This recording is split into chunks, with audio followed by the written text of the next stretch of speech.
video I'm going to show you how to add blur in the Photoshop app.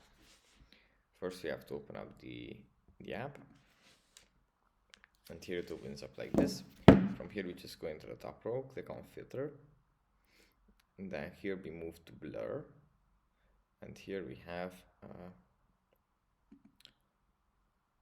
some things, and if you click on it, it's going to add it. Afterwards you should be able to set this layer, but yeah, let's see another type, maybe like this. See, you can set it up or you like, and then if you click on OK, it's going to be applied.